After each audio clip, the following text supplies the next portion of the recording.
All of us often act as if we are kids who have consumed far too much refined sugar and are behaving as if our favorite toy was the mood swing. How could this relate to meditation? My name is Lama Jigme Gyatso. This is the Buddha Joy Meditation School. Do take a moment to find the little red subscribe button. Give that a click. After which, find the little icon in the shape of a bell and click that as well so that you will not miss out on the next video.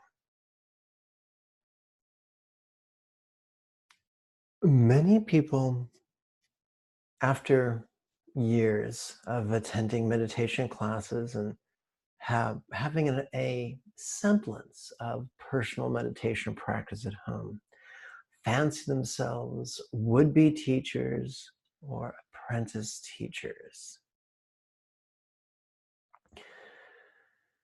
I'm reminded of a salesperson who boasted that they had 10 years of experience.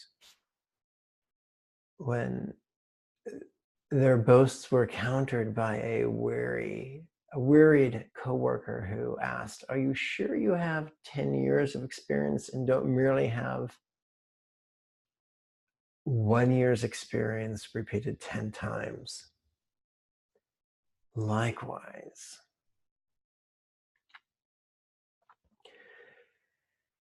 if we are constantly swinging upon the pendulum from trembling cowardice to haughty hubris, then it does not seem as if we have been transformed by Lao Tzu's teachings of centered spontaneity.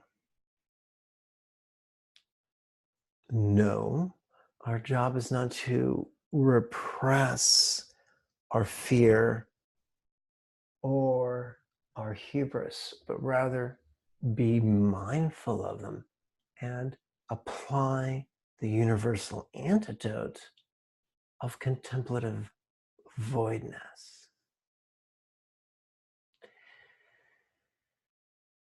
People who wish to become meditation teachers, I would say to them there are three levels: apprentice, journeyman, and master. Until we have practiced every morning and every day for 16 consecutive weeks, we should not consider ourselves even an apprentice. Luckily, if you do your homework every day and every evening, by the end of the 16-week webinar course, you could consider yourself an apprentice. Until one has accomplished 5,000 hours of meditation and 5,000 hours of study of the Tao Te Ching, one really could not consider oneself a journeyman. I wish there was a non-gender word for journeyman. Journey person, I don't know, maybe sci-fi and fantasy have made me a little sentimental for the term journeyman. But I'm open to suggestions. If you have a non-sexist version of journeyman, let me know in the commentary below. But in addition to 5,000 hours of study and 5,000 hours of meditation, you'll want to demonstrate, be able to demonstrate increased emotional stability that comes from centeredness and resourcefulness that comes from spontaneity. Remember, the marriage of centeredness and spontaneity is what Lao Tzu referred to as simplicity.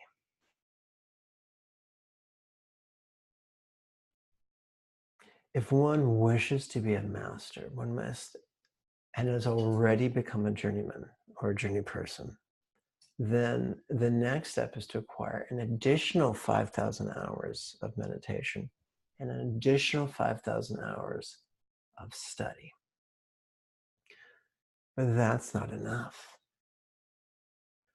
Punching a time cord will not get you there.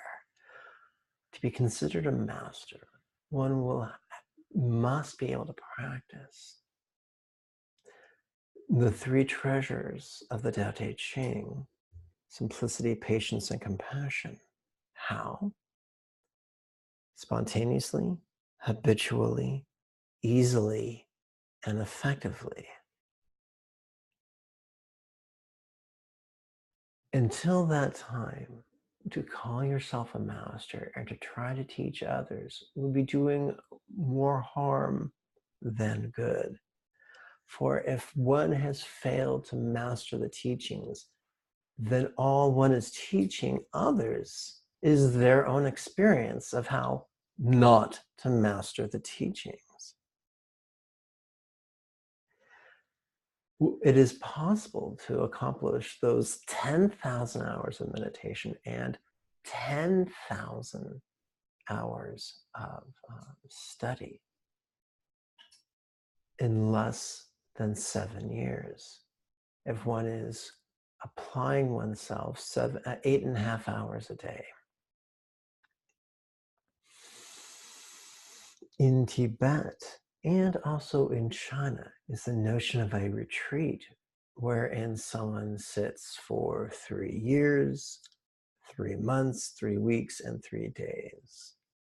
2 of those is all that is required if one is truly fortunate and enthusiastic to have mastered the path to the point of being able to truly, truly benefit others. I spoke with someone who completed a course of study offered at local university that would enable him to become a teacher of mindfulness meditation. I asked him how long the course was. He lifted his chin, puffed out his chest, and told me 4 months. And I asked him where he planned to sit for his 3-year retreat. And a puzzled look scampered across his face. A certificate, just as Yoda told Luke upon the swamp planet of Dagobah, that wars do not make a man great. Likewise, a certification does not make one a teacher or a master. Nothing less than creating the habit of applying the teachings spontaneously, habitually, easily, and effectively can do that. For more information on the subject, I recommend Malcolm Gladwell's book,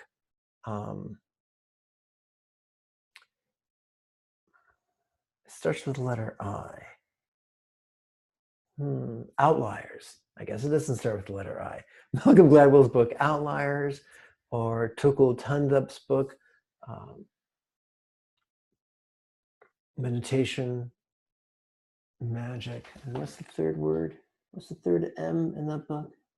Oh, Masters of Meditation and Miracles. That's also a lovely book on the subject of acquiring mastery. What are some of the things that you have done in the hopes of acquiring mastery? Do let me know in the comment area below. And while you're down there, if you wish to participate in the Wednesday series of live meditation webinars that will continue, that will meet once a week for 16 weeks, you can use the link below to register. If you've enjoyed this video, give it a thumbs up and share it with your pals on social media. May you and yours be healthy and happy.